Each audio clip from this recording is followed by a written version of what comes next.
In a stadium built for a star, many shine today for Oklahoma as they routed TCU 41-17. Reagan, OU claims their 11th Big 12 championship. You know, it was probably the most all-around or best performance the Sooners have had all season, getting the ball out to many guys. Baker Mayfield having another big day. Rodney Anderson stole the show when TCU was in Norman, but that wasn't the case today, and Baker made up for it, getting the ball to Mark Andrews for 2 scores, Marquise Brown for that deep ball, and Michael Jones for his first score of his career. Yeah, he was able to get the ball to a bunch of different guys, like you said. A huge day for Baker Mayfield, and he talked about, just he's excited for this next week. He's going to go into the Heisman. He's going to soak it all in, but then it's back to the drawing board. Yeah, it really is. Baker just, playing at an elite level right now. I saw a tweet earlier. It's Baker Mayfield's world, and we're all just living in it, and that's truly the case. His ability to play at a high level right now.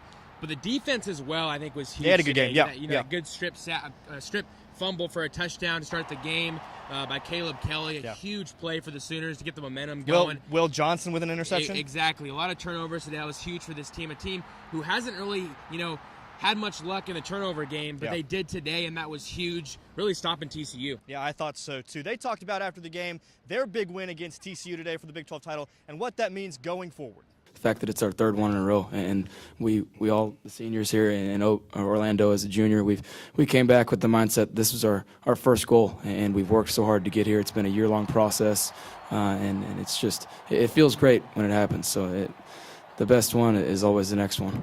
Yeah, in the 3rd quarter, we had some momentum from the defense, and then, we hit the 2 big pass plays. The one to Michael and the one to Marquise were big plays. We found ways to win games early in the season when we weren't at our best, and we've just kind of kept our head down, and we've kept fighting, and we've kept getting better, not listening to all the noise on the outside.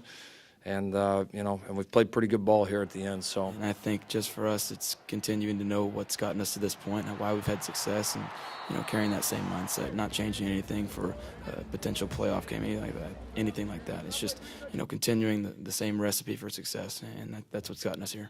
Well, like I said, coming up this next week, Baker Mayfield going to New York. He also mentioned that he might be that he is traveling with some of his teammates to kind of have that, moral support with him. I don't think he needs any.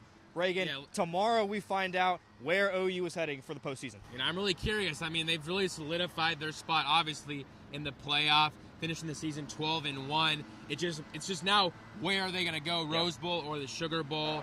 If I had to pick, I'd probably say likely the Rose Bowl. I think so, too. 2 or 3. I think Clemson's going to win, and I think Auburn probably will win as well, which puts OU at 3. We'll see how it all goes. But, back to Baker and the Heisman, I tell you what. The guy has it locked up. This is the first year in a long time that I remember a guy going to New York for the Heisman ceremony literally with no chance of losing it right now. Yeah, I think so, too. Tomorrow, OU finds out whether they're headed back to New Orleans or if they're headed out west to Pasadena. We'll be there as well, whether it's in New Orleans or Pasadena. But until then, stick with OUnightly.com for more information. And for Reagan Ledbetter, I'm Carson Williams.